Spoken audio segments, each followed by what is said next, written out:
Good evening, dear students. General awareness and জিকের continuous পর্ব চলছে তোমাদের নতুন একটা ক্লাসে সকলকে স্বাগত জানাই। আজ আমরা ফুড এসআই এবং আপকামিং বিভিন্ন পরীক্ষা ডব্লিউবিপি কেপি ডব্লিউবিসিএস এবং ডব্লিউবিপি ডব্লিউবিপিএসসি অ্যান্ড ক্লার্কশিপ বিভিন্ন এক্সামের দিকে ফোকাস করে এই ক্লাসটি কন্টিনিউ তো তোমাদের করানো হচ্ছে। প্রতিদিন কিছু গুরুত্বপূর্ণ প্রশ্ন উত্তর প্র্যাকটিস এখানে করানো হচ্ছে। তো এই প্র্যাকটিস ক্লাসটি তোমরা দেখতে পারো, সমস্ত কোশ্চেন অ্যান্সার গুলো কিন্তু খুবই ইম্পর্টেন্ট।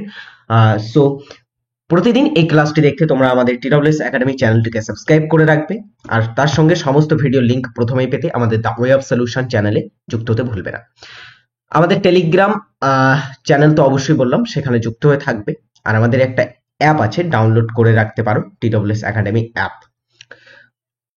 নাইস একটা প্রশ্ন, গাঙ্গেয় সমভূমির প্রাচীন পলিযুক্ত অঞ্চল কি নামে পরিচিত? প্র্যাকটিস ক্লাসে এরকম আমরা কিন্তু সহজ প্রশ্ন পাবো, কঠিন প্রশ্ন পাবো, তো সমস্ত ধরনের প্রশ্ন আমাদের প্র্যাকটিসে রাখতে হবে। গাঙ্গেয় সমভূমি অঞ্চলে প্রাচীন পলিযুক্ত অঞ্চল কি নামে পরিচিত? Bhabar, Terai, Bhangar and Khadar. Right answer কি হবে? প্রাচীন পলি বললে সেটা কি হবে? গাঙ্গেয় সমভূমি অঞ্চলে প্রাচীন পলি অ্যাকচুয়ালি পরিচিত ভাঙ্গর নামে। আচ্ছা, এটা ভাঙ্গর নামে পরিচিত। আর নবীন পলিটা কি নামে? নবীন পলিটা কি নামে পরিচিত? নবীন পলি হচ্ছে খাদার নামে পরিচিত। পরীক্ষায় খুবই আসে, প্রাচীনটা ভাঙ্গর আর নবীনটা খাদার নামে পরিচিত। গীত গোবিন্দের রচয়িতা কে? দারুণ প্রশ্ন, করো ডিয়ার স্টুডেন্টস উত্তর। গীত গোবিন্দ এই গ্রন্থটির রচয়িতা কে? রাইট অ্যান্সারটা কি হবে?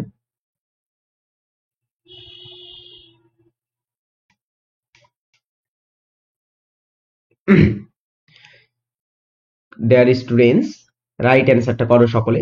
গীত গোবিন্দ গ্রন্থের রচয়িতা কে? দেখো, গীত গোবিন্দ গ্রন্থের রচয়িতা হচ্ছে এখানে কে? তিনি হচ্ছেন জয়দেব। জয়দেব কে ছিলেন? জয়দেব আমরা জানি তিনি ছিলেন লক্ষণ সেনের কি সভাকবি ছিলেন। লক্ষণ সেনের পঞ্চরত্ন ছিল আমরা জানি, তার সভায় পঞ্চরত্নের মধ্যে পাঁচজনের ভিতরে তোমার জয়দেব একজন ছিলেন। এছাড়া গীত গোবিন্দের তিনি রচয়িতা। এছাড়া ধৈ ছিলেন অ্যান্ড আরো ছিলেন তোমার হচ্ছে জয়দেব। এরা কিন্তু এক একজন গ্রন্থ লিখেছিলেন, একটু গ্রন্থগুলো তোমাদের লিখে দেবো, ঠিক আছে? জয়দেব এবং আর কে কে ছিল? উমাপতি ধর, তারপরে গোবর্ধন, শরণ, এরা কিন্তু ছিল তোমার এই লক্ষণ সেনের রাজসভায়। তো এখানে কয়েকটা তোমাদের পাল এবং সেন যুগের বই সম্পর্কে লিখে দেবো, যেগুলো থেকে পরীক্ষায় প্রশ্ন আসে। যেমন ধৈ রচনা করেছিলেন কি? ধৈ রচনা করেছিলেন পবনদূত, পরীক্ষায় খুবই আসে।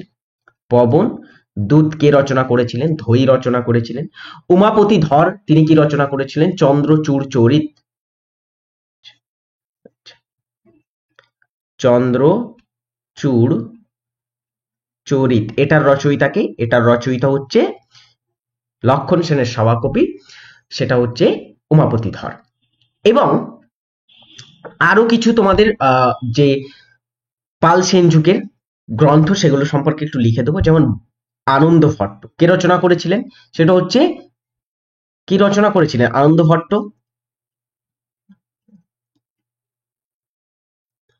আনন্দ ভট্ট রচনা করেছিলেন বল্লাল চরিত। তেমনি এই বল্লাল সেন তিনিও আবার কিছু গ্রন্থ রচনা করেছিলেন। তো বল্লাল সেনের গ্রন্থ কি কি ছিল? বল্লাল সেন তিনি কি গ্রন্থ রচনা করেছিলেন? দান সাগর এবং অদ্ভুত সাগর।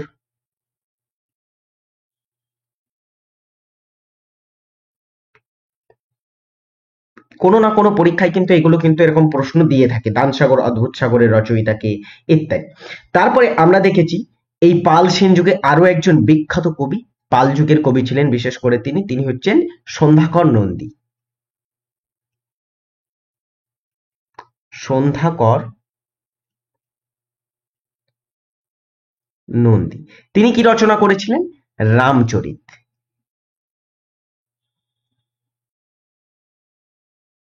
রামচরিতের রচয়িতাকে পরীক্ষায় থাকে, সেটা হচ্ছে সন্ধ্যাকর নন্দী রচনা করেছিলেন। সো এই কটাই কিন্তু তোমরা মুখস্থ করে রাখতে পারো। এর ভিতর থেকে আশা করব তোমাদের পরীক্ষায় কমন পেয়ে যাবে তোমরা, এর ভিতর থেকেই।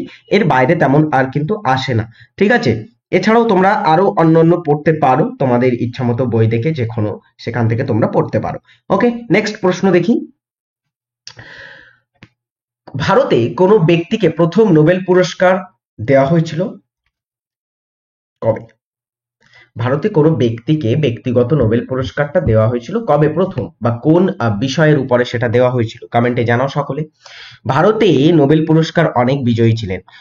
আমাদের রবীন্দ্রনাথ ঠাকুর তিনি নোবেল পুরস্কার পেয়েছেন, সিভি রমন পেয়েছেন, অমর্ত্য সেন পেয়েছেন, কৈলাস সত্যার্থী পেয়েছেন, তারা ভারতীয়দের মধ্যে নোবেল পুরস্কার পেয়েছিলেন। তো এদের মধ্যে কে প্রথম, সরি, এখানে কোন বিষয়ে প্রথম নোবেল পুরস্কার দেওয়া হয়েছিল? সেটা হবে সাহিত্য ক্ষেত্রে প্রথম নোবেল পুরস্কার দেওয়া হয়েছিল। এবং সাহিত্যে প্রথম ভারতীয় হিসাবে বা প্রথম ভারতে নোবেল পুরস্কার কে পেয়েছিলেন? সেটা হচ্ছে রবীন্দ্রনাথ ঠাকুর।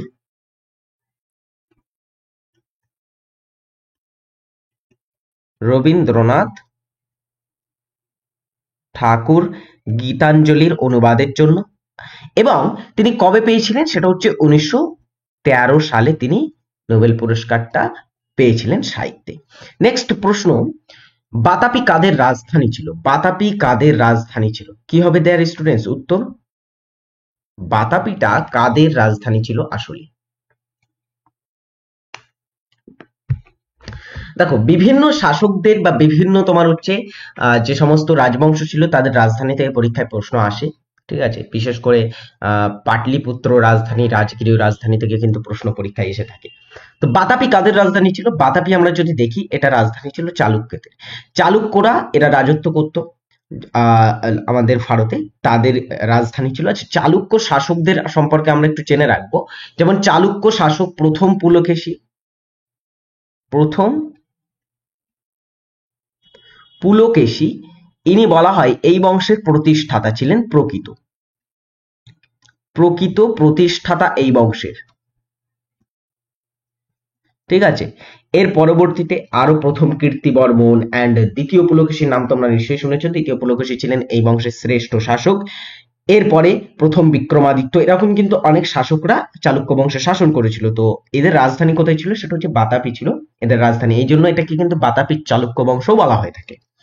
এছাড়া পল্লব বংশদের রাজধানী কি ছিল? পল্লবদের রাজধানী ছিল কাঞ্চিপুরম। কাঞ্চিপুরম কাদের রাজধানী ছিল? এটা হচ্ছে পল্লব রাজাদের রাজধানী ছিল। পালদের রাজধানী অনেকগুলো, পালদের কিন্তু প্রচুর রাজধানী ছিল, একটা রাজধানী নয়, পালদের অনেকগুলো রাজধানী ছিল। যেমন পালদের রাজধানী আমরা দেখেছি, পালদের রাজধানীর মধ্যে পাটলিপুত্র পালদের রাজধানী ছিল। অ্যান্ড আরো কিন্তু অন্যান্য আমার জানা মতে পাটলিপুত্র, সোমপুর একটা কিন্তু পালদের রাজধানী ছিল। ঠিক আছে, পরবর্তীতে রামবতী, রামপালের সময় রামবতীকে তারা রাজধানী করেছিল। তো আমরা লিখতে পারি রামবতী, রামবতী, পাটলিপুত্র, পাটলিপুত্র। পাটলিপুত্রটা একদমই প্রথমে প্রায় দেবপাল বা ধর্মপালের সময়কালীন কিন্তু এটা রাজধানী ছিল। এবং সোমপুর ছিল রাজধানী তাদের। ঠিক আছে, প্রভৃতি কিন্তু রাজধানী তাদের ছিল। আচ্ছা, চোল বংশের রাজধানী কি পরীক্ষায় খুবই আসে? চোলদের রাজধানী ছিল তাঞ্জোর। তাঞ্জোর। চলো নেক্সট প্রশ্ন দেখি। ভারতের 1 টাকার মুদ্রা যেটা, সেই 1 টাকার মুদ্রাটা বা 1 টাকার নোট, মুদ্রা নোট কে জারি করে? নিম্নের কোন সংস্থাটি? ভারতীয় রিজার্ভ ব্যাংক, ভারত সরকারের অর্থ মন্ত্রক, অ্যান্ড ভারতের স্টেট ব্যাংক। আরেকটা কি বলা হচ্ছে? সেটা হচ্ছে উপরের কোনোটিই নয়। তো অ্যান্সার করো ভেবে চিনতে, দেখে শুনে। ভারতের যে মুদ্রা নোট সেটা জারি করে থাকে 1 টাকার মুদ্রা, সেটা হচ্ছে ভারতের সরকারের অর্থ মন্ত্রক। নেক্সট, সাক্ষরতার হার যুক্ত, সর্বাধিক সাক্ষরতার হার যুক্ত কেন্দ্রশাসিত অঞ্চল কোনটি? আচ্ছা, সাক্ষরতার হার আমরা একটু এখানে ডিসকাস করব। ভারতে ভারতে গড় সাক্ষরতা কত?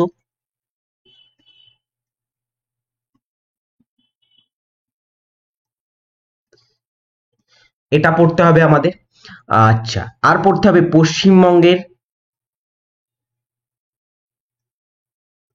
পশ্চিমবঙ্গের গড় সাক্ষরতা কত?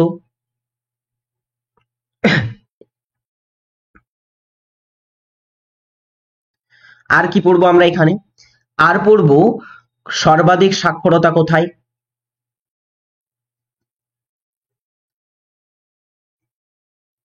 এক এক করে বলো।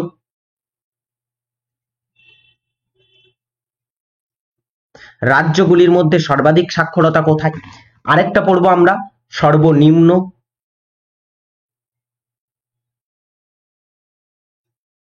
নিম্ন সাক্ষরতার রাজ্য কোনটি? তো এই কয়েকটা জিনিস একটু আমরা জেনে রাখবো। ভারতের গড় সাক্ষরতা কত? সেটা হচ্ছে 74.04% হচ্ছে ভারতের গড় সাক্ষরতা। পশ্চিমবঙ্গের গড় সাক্ষরতা কত? পশ্চিমবঙ্গের গড় সাক্ষরতা আমরা যদি দেখি সেটা হচ্ছে প্রায় 77 হচ্ছে পশ্চিমবঙ্গের গড় সাক্ষরতা প্রায়। সর্বাধিক সাক্ষরতা বিশিষ্ট রাজ্য কোনটি? সেটা হচ্ছে কেরল। কেরল হচ্ছে সর্বাধিক সাক্ষরতা বিশিষ্ট রাজ্য, এবং কেরলের যদি আমরা সাক্ষরতার হার দেখে এখানে লিখে দিচ্ছি, সেটা হচ্ছে 93.91, প্রায় 94% হচ্ছে কেরলের গড় সাক্ষরতার হার। সর্বনিম্ন কোথায়? সেটা হচ্ছে প্রায় 66%, 63.61, 6 to 1 নয়, 8-1 হবে সম্ভবত, এটা একটু, তো 8-1 বা 6-1 এরকম কোন একটা, বা আমরা ধরতে পারি 64, প্রায় 64 গড় সাক্ষরতা হার নিয়ে সর্বনিম্ন স্থানে আছে কোনটি? সেটা হচ্ছে এই হরিয়ানা রাজ্য। হরিয়ানা তো গড় লিঙ্গ অনুপাত সর্বনিম্ন, সেটা হবে বিহার রাজ্য। বিহারে HDI human development index and Bihar কিন্তু সাক্ষরতার দিক থেকে একদমই পিছিয়ে পড়া রাজ্য। এরপরে ভারতের কোন কেন্দ্রশাসিত অঞ্চলে সাক্ষরতার হার সর্বাধিক? সেটা অবশ্যই হবে লাক্ষাদ্বীপ। লাক্ষাদ্বীপটা কেরলের খুবই পাশে অবস্থিত, এবং কেরল আর লাক্ষাদ্বীপ কিন্তু তারা একে অপরের সঙ্গে তাদের হাইকোর্ট শেয়ার করে থাকে। তো এখানে রাইট অ্যান্সারটা আমরা দেখছি, লাক্ষাদ্বীপ সর্বাধিক সাক্ষরতার হার বিশিষ্ট রাজ্য। এছাড়া দাদরা নগর হাভেলি ও এই যে দমন দিউ, সেটা হচ্ছে সর্বনিম্ন কেন্দ্রশাসিত অঞ্চল। ঠিক আছে, সর্বনিম্ন সাক্ষরতা হার বিশিষ্ট কেন্দ্রশাসিত অঞ্চল দাদরা ও নগর হাভেলি। প্রাকৃতিক নির্বাচন তত্ত্বের প্রবক্তা কে? ন্যাচারাল সিলেকশনবাদ বা প্রাকৃতিক নির্বাচন তত্ত্বের কে প্রবক্তা? কি হবে উত্তর? প্রাকৃতিক নির্বাচনের যিনি প্রবক্তা তিনি হচ্ছেন চার্লস ডারউইন। প্রাকৃতিক নির্বাচনবাদ তত্ত্বের প্রবক্তা তিনি। ভারতীয় স্বাধীনতার বা স্বাধীন ভারতে প্রথমবার পরিকল্পনা থেকে বিরতির সময়কাল ছিল। পরিকল্পনা থেকে ভারতে প্রথমবার বিরতির সময়কাল কোনটি ছিল? ভারতে একটা সময় যুদ্ধকালীন বা যুদ্ধ, ভারত পাকিস্তান, ভারত চীন যুদ্ধের জন্য ভারতে এক সময় পরিকল্পনা, যে পঞ্চবার্ষিকী পরিকল্পনা হতো, সেটাকে বিরতি দেওয়া হয়েছিল। সেটা কখন? তৃতীয় পঞ্চবার্ষিকী পরিকল্পনা, 3rd 5-year প্ল্যানিং, তখন ভারতে পরিকল্পনার বিরতি নেওয়া হয়েছিল। সেটা সময়কাল কোনটি ছিল? সেটা হচ্ছে 1966 থেকে 1969, 1966 থেকে 1969 পর্যন্ত। এই সময়টাকে আমরা বলে থাকি প্ল্যান্ড হলিডে। এটাকে কি বলা হয়? প্ল্যান্ড হলিডে কিন্তু বলা হয়ে থাকে এই সময়কালটাকে। মিষ্টি আলু একটি ভূগর্ভস্থ গঠন বা খাদ্য সঞ্চয় করে। এটি উদ্ভিদের কোথায় খাদ্য প্রস্তুত করে বা করে থাকে? উদ্ভিদের কোথায় মিষ্টি আলু খাদ্য প্রস্তুত করে থাকে? ভালো করে বুঝো, মিষ্টি আলু নয় শুধু, আলু বা যে সমস্ত তোমরা খেয়েছো, মিষ্টি আলু, লাল আলু, তারপরে অন্যান্য যে সমস্ত আলুগুলি হয়ে থাকে, সাধারণ আলু, সেই সমস্ত, বা ভূগর্ভস্থ ওল, বা তোমরা অন্যান্য যে সমস্ত ভূগর্ভস্থ খাদ্য সঞ্চয় দেখতে পাও, সেগুলো কি? এগুলো কোথায় তাদের খাদ্য প্রস্তুত করে থাকে? দেখো, খাদ্য কিন্তু একটা জায়গাতেই প্রস্তুত হয়, সূর্যের আলোর উপস্থিতিতেই খাদ্য প্রস্তুত হয়ে থাকে। সেটা কোথায়? সেটা হচ্ছে পাতাতে। দেখো, মিষ্টি আলু এটা মাটির নিচে খাদ্যটা তারা সঞ্চয় করে, এটা এখানে বলা হয়নি কিন্তু প্রশ্নেই বলা আছে উত্তরটা। মিষ্টি আলু একটি ভূগর্ভস্থ গঠন যা খাদ্য সঞ্চয় করে। তো মিষ্টি আলু সেটা সেখানে ভূগর্ভস্থের নিচে খাদ্য সঞ্চয় করে। এরা খাদ্যটা প্রস্তুত করে কোথায়? এটা প্রস্তুত করে থাকে পাতাতে, সূর্যের আলোর উপস্থিতিতে সালোক সংশ্লেষের মাধ্যমে প্রত্যেক সবুজ পাতায় কি তৈরি হয়? খাদ্য তৈরি হয় আমরা জানি, সেটা পরবর্তীতে উদ্ভিদের দেহে ছড়িয়ে পড়ে। নেক্সট দেখো, প্রতি বছর কোন তারিখে পালিত হয় বিশ্ব ব্রেইল দিবস?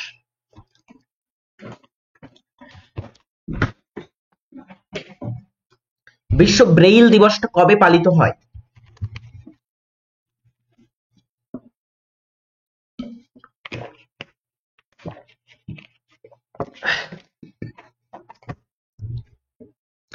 প্রথমে আমরা দেখবো ব্রেইল বিষয়টা কি। দেখো, ব্রেইল দিবসটা পালন করা হয় 4ঠা জানুয়ারি। উত্তরটা হবে 4ঠা জানুয়ারি। এবারে ব্রেইল বিষয়টা কি? ব্রেইল বিষয়টা হচ্ছে অন্ধদের অন্ধদের পড়ার পদ্ধতিটাকে ব্রেইল বলা হয়ে থাকে। ঠিক আছে, অন্ধদের একটা বিশেষ পড়ার পদ্ধতি আছে, সেটাকে ব্রেইল বলা হয়ে থাকে। এই যে পড়ার পদ্ধতি, এটা যিনি আবিষ্কার করেছিলেন তিনি হচ্ছেন ফরাসি ফরাসি বিজ্ঞানী ফরাসি বিজ্ঞানী লুই ব্রেইল। ঠিক আছে, ফরাসি বিজ্ঞানী বা ফরাসি শিক্ষক লুই ব্রেইল, তিনি এটা আবিষ্কার করেছিলেন। তার জন্মদিন ছিল 4ঠা জানুয়ারি। এই দিনে তিনি জন্মগ্রহণ করেছিল, এই কারণে এই দিনে আন্তর্জাতিক ব্রেইল দিবসটা পালন করা হয়। আজ যেটা তোমাদের HW থাকবে সেটা হচ্ছে কোন উষ্ণতায় সেলসিয়াস ও ফারেনহাইট স্কেলের পার্ট 1 হয়? সেলসিয়াস ও ফারেনহাইট স্কেলের পার্টটা কোন উষ্ণতায় 1 হয়ে থাকে সাধারণত? কমেন্টে সকলে উত্তর জানিয়ে যাবে এই প্রশ্নটি। খুবই দারুণ কিন্তু একটা প্রশ্ন ছিল। পাচিত খাদ্যের শোষণ হয় কোথায়? আমাদের যে খাদ্য আমরা মুখ থেকে খাওয়া শুরু করি, মুখে চেবানো শুরু করি, সেখান থেকে শরীরের শেষ পর্যন্ত আমাদের এই খাদ্যটা কোনো না কোনো জায়গায় বিভিন্ন এনজাইমের দ্বারা এটা পাচন হতে থাকে, কিন্তু একটা পর্যায়ে গিয়ে এটা শোষণ হয়। শোষণ হয় কোথায়? এটা শোষিত হয়ে থাকে, শোষিত মানে সেখানে সর্বশেষ শোষণটা হয়ে থাকে, সেটা হচ্ছে ক্ষুদ্রান্তে আমাদের দেহের পাচিত খাদ্যের শোষণ হয়ে থাকে। নেক্সট দেখো, ভারতবর্ষের প্রথম মুখ্য নির্বাচন কমিশনার ছিলেন কে? ভারতবর্ষের প্রথম মুখ্য নির্বাচন কমিশনার কে ছিলেন? ভারতবর্ষের সংবিধানের 324 নং ধারায় বলা হয়েছে ভারতে নির্বাচন কমিশনার থাকবেন বা নির্বাচন কমিশন থাকবে। কতজন? একজন মুখ্য ও 2 জন সাধারণ নির্বাচন কমিশনার।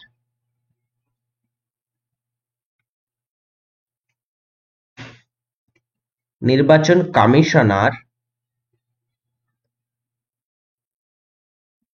থাকবেন।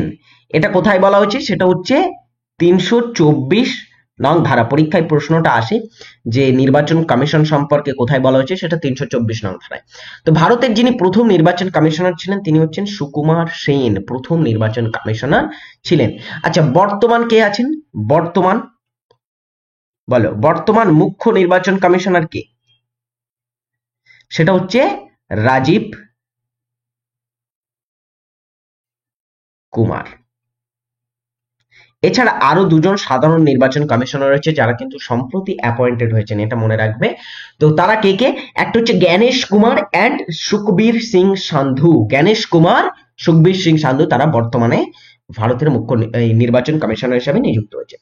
আচ্ছা, এখানে আরো কয়েকটা জিনিস তোমাদের বলে রাখি। CDি দেশমুখ আরবিআই এর প্রথম ভারতীয় গভর্নর তিনি ছিলেন, এটাও মনে রাখবে। আরেকটু হচ্ছে কেসি নিয়োগী বা ক্ষিতীশ চন্দ্র নিয়োগী, ইনি ছিলেন ভারতের প্রথম যে অর্থ কমিশন, ফাইন্যান্স কমিশন, সেই ফাইন্যান্স কমিশনের চেয়ারম্যান ছিলেন ইনি। ঠিক আছে, ফাইন্যান্স কমিশনের যিনি চেয়ারম্যান প্রথম ছিলেন তিনি হচ্ছেন KC Neogy. Next, one life is not enough শীর্ষক আত্মজীবনীটি কে রচনা করেছিলেন? কার রচিত এই আত্মজীবনীটি one life is not enough? Right answer হবে এখানে কুনওয়ার নটবর সিং। কে নটবর সিং, ইনি হচ্ছেন ভারতের প্রাক্তন কি বলতো? প্রাক্তন বিদেশ মন্ত্রী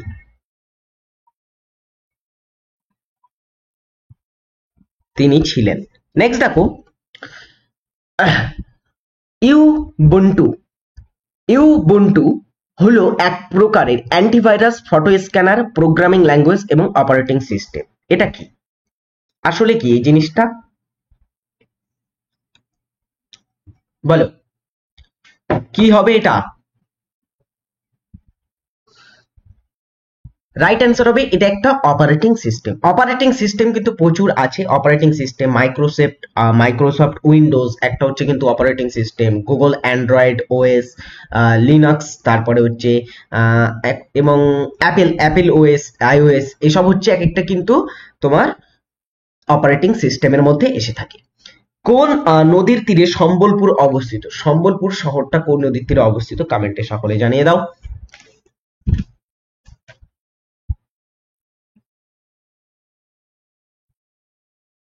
কি হবে? সম্বলপুর কোন নদীর তীরে? সম্বলপুর হচ্ছে মহানদীর তীরে। শুধু সম্বলপুর নয়, সম্বলপুর ছাড়াও আরো অন্যান্য শহর আছে, যেমন কটক শহর পরীক্ষায় খুবই আসে। কটক শহর কোথায় অবস্থিত? ওড়িশার কটক হচ্ছে মহানদীর তীরে অবস্থিত। ঠিক আছে, তারপরে সম্বলপুর, আর এই দুটোই পরীক্ষায় থাকে। নেক্সট দেখো, আমাদের TWS একাডেমিতে বর্তমানে অনেক ব্যাচ চলছে। তোমরা যে কোনো ব্যাচে ভর্তি হতে পারো, তোমার পড়াশোনা কন্টিনিউ করতে পারো এখান থেকে, TWS একাডেমি থেকে। আর আমাদের সমস্ত ফ্রি লাইভ ক্লাস দেখতে আমাদের চ্যানেলটিকে তো সাবস্ক্রাইব করেই রাখতে হবে তোমাকে।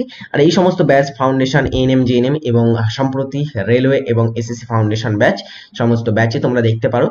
যে কোনো ব্যাচ ভর্তি হতে চাইলে তোমাকে আমাদের প্রথম TWS একাডেমি অ্যাপটিকে ইনস্টল করতে হবে, তারপরে সেখানে তোমার নিজের নাম এনরোল করতে হবে। পরে দেখি ভারত কোন সালে হকি বিশ্বকাপ জিতেছিল? ভারত প্রথম হকি বিশ্বকাপটা জিতেছিল কবে?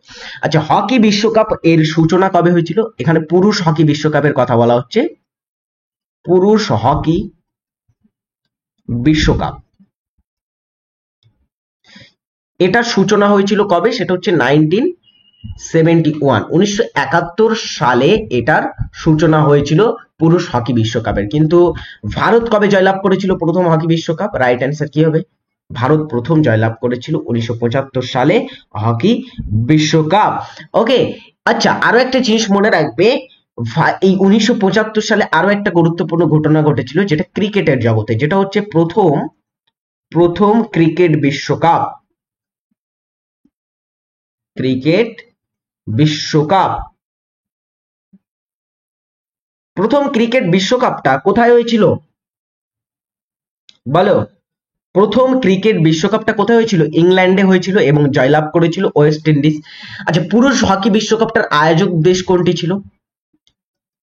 আয়োজক দেশ বা কোথায় এটা প্রথম পুরুষ হকি বিশ্বকাপের আয়োজন হয়েছিল? সেটা হচ্ছে এই স্পেনের বার্সেলোনা শহরে প্রথম এই পুরুষ হকি বিশ্বকাপটা আয়োজিত হয়েছিল 1971-এ। নেক্সট দেখো, জলের পরিশোধনে পটাশিয়াম পারম্যাঙ্গানেট, জলের পরিশোধন করতে পটাশিয়াম পারম্যাঙ্গানেটের ব্যবহার করা হয়। এর কারণ কি? কি কারণে পটাশিয়াম পারম্যাঙ্গানেটটাকে জলের পরিশোধন করতে ব্যবহৃত করা হয়? KMnO হচ্ছে পটাশিয়ামের সংকেত, KMnO4 এটা হচ্ছে পটাশিয়ামে পারম্যাঙ্গানেটের সংকেত। তো এটা ব্যবহার করা হয় জল পরিশোধন করতে। জলের এটা কি জন্য? অ্যাকচুয়ালি এই যে পটাশিয়াম পারম্যাঙ্গানেট, এটা হচ্ছে একটা তীব্র তীব্র জারক পদার্থ, জারক পদার্থ।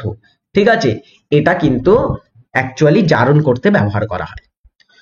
ভারতের জিডিপিতে সবচেয়ে বেশি অংশ যে ক্ষেত্রে, তা হলো জিডিপি। জিডিপির পুরো কথা কি? GROSS, গ্রস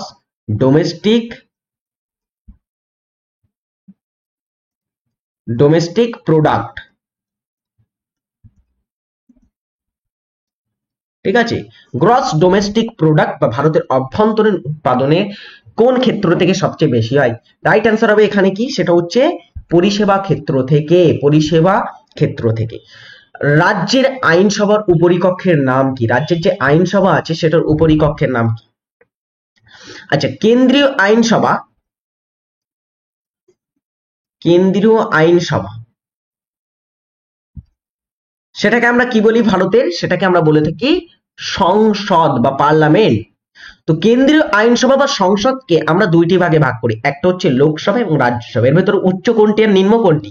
লোকসভা হচ্ছে নিম্ন কক্ষ, নিম্ন কক্ষ, আর রাজ্যসভা হচ্ছে কি, রাজ্যসভা হচ্ছে উচ্চ কক্ষ। মনে রাখবে, উচ্চ কক্ষ যেটা হবে সেখানে কিন্তু সদস্য কম হবে। তেমনি অঙ্গরাজ্য, ভারত যেহেতু একটা যুক্তরাষ্ট্র কাঠামো আছে ভারতে, সেই কারণে ভারতে অঙ্গরাজ্য আইনসভাও থাকে। তো অঙ্গরাজ্য আইনসভার উচ্চ কক্ষের নাম হচ্ছে বিধান পরিষদ। বিধান পরিষদ 169 169 নং ধারাতে বিধান পরিষদ সম্পর্কে বিশেষভাবে আলোচনা করা হয়েছে। আর বিধানসভা হচ্ছে নিম্ন কক্ষ। নেক্সট দেখি পরের প্রশ্নটা, নিচের কোন ধাতুর তড়িৎ ও তাপ পরিবাহিতা সবচেয়ে বেশি? কোন ধাতুটি তড়িৎ ও তাপের সবচেয়ে বেশি পরিবাহী? কোনটি? টিন, তামা, রূপা, পারদ। রাইট অ্যান্সার কি হবে? বলো ডিয়ার স্টুডেন্টস, কোনটি? সেটা হচ্ছে এখানে রূপা।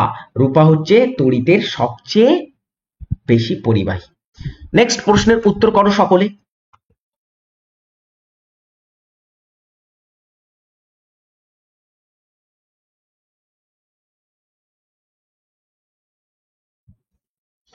ওকে, কাকে ভারতীয় চলচ্চিত্র শিল্পের জনক বলা হয়? কাকে ভারতীয় চলচ্চিত্র শিল্পের জনক বলা হয়? রাইট অ্যান্সার হবে দাদা সাহেব ফালকেকে ভারতীয় চলচ্চিত্র জগতে জনক বলা হয়, কারণ তিনি প্রথম প্রথম পূর্ণ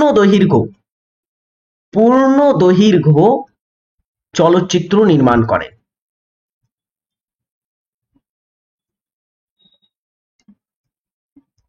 তার প্রথম চলচ্চিত্রের নাম কি ছিল? তার প্রথম চলচ্চিত্রের নাম ছিল রাজা হরিশচন্দ্র। পরীক্ষায় খুবই আসে, রাজা হরিশ্চন্দ্রের পরিচালক কে ছিলেন? 1913 সালে তিনি ভারতের প্রথম পূর্ণদৈর্ঘ্য চলচ্চিত্র, যেটা নাম হচ্ছে দাদা সাহেব ফালকে, এই সরি রাজা হরিশ্চন্দ্র, সেটা তিনি পরিচালনা করেছিলেন। অপারেশন ফ্লাড কর্মসূচি কোনটির সাথে সম্পর্কিত? অপারেশন ফ্লাড একটা কর্মসূচি, এটা কোনটির সঙ্গে সম্পর্কিত? রাইট অ্যান্সার কি হবে বলো? করানো প্রশ্ন, এই ধরনের প্রশ্ন যারা অনেকদিন থেকে প্র্যাকটিস করছে তাদের কাছে একদমই প্রশ্নটা দুধ ভাতের মতো।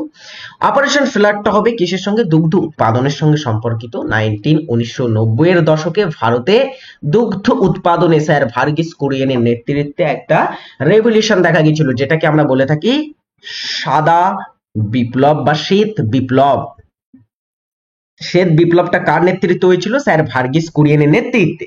এবং 1990 ডেয়ারি ডেভেলপমেন্ট বোর্ড গঠন হওয়ার পরে এখানে তারা একটা কর্মসূচি নিয়েছিল ভারতের দুগ্ধ উৎপাদনটাকে বৃদ্ধি করার জন্য, দুগ্ধ প্রডিউসিংটাকে বৃদ্ধি করার জন্য, এবং সেটা ছিল অপারেশন ফ্লাড। এবং এর মাধ্যমে কিন্তু বর্তমানে ভারত বিশ্বের মধ্যে টপ, মানে সবচেয়ে বেশি দুধ উৎপাদনকারী দেশ। প্রথম 1 নম্বরের স্থানে ভারত আসে দুধ উৎপাদনে, মনে রাখবে। ধূমকেতু কার ছদ্মনাম ছিল? ধূমকেতু ছদ্মনামে কে লিখতেন? অ্যান্সার করো। ধূমকেতু কার ছদ্মনাম ছিল? বঙ্কিমচন্দ্র চট্টোপাধ্যায়, কাজী নজরুল ইসলাম, শরৎচন্দ্র চট্টোপাধ্যায় এন্ড সুনীল গঙ্গোপাধ্যায়। দেখো এক এক করে বলে রাখি, ধূমকেতু ছদ্মনামটা ছিল কাজী নজরুল ইসলাম। কাজী নজরুল ইসলাম ধূমকেতু অ্যান্ড ব্যাঙাচি, ব্যাঙাচি, ধূমকেতু এইসব ছদ্মনামে তিনি লিখতেন। বঙ্কিমচন্দ্র চট্টোপাধ্যায় কমলাকান্ত ছদ্মনামে লিখতেন। ঠিক আছে, এছাড়া শরৎচন্দ্র চট্টোপাধ্যায়ের কি ছিল? অনিলা, অনিলা দেবী ছদ্মনামে তিনি লিখতেন। সুনীল গঙ্গোপাধ্যায় নীল লোহিত ছদ্মনামে লিখতেন।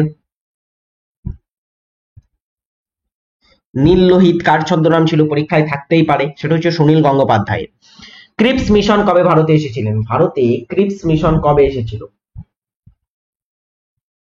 বলো ডিয়ার স্টুডেন্টস, ক্রিপস মিশনটা ভারতে কবে এসেছিল? রাইট অ্যান্সার কি হবে?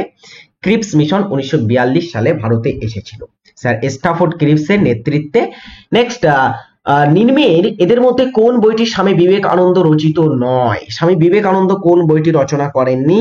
কি হবে উত্তর?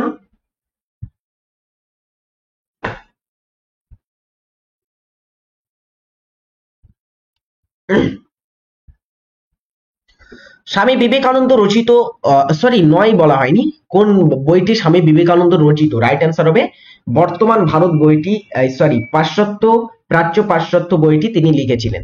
এছাড়া তিনি আরো গ্রন্থ একটা লিখেছিলেন, যেটা আমি মুখ ফসকে বলে ফেললাম, বর্তমান ভারত তার লেখা গ্রন্থ ছিল।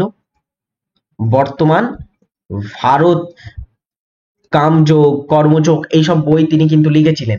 এছাড়া তার লেখা বিখ্যাত গ্রন্থ এগুলি ছিল। ইন্ডিয়ান স্ট্রাগল গ্রন্থটি লিখেছিলেন নেতাজি।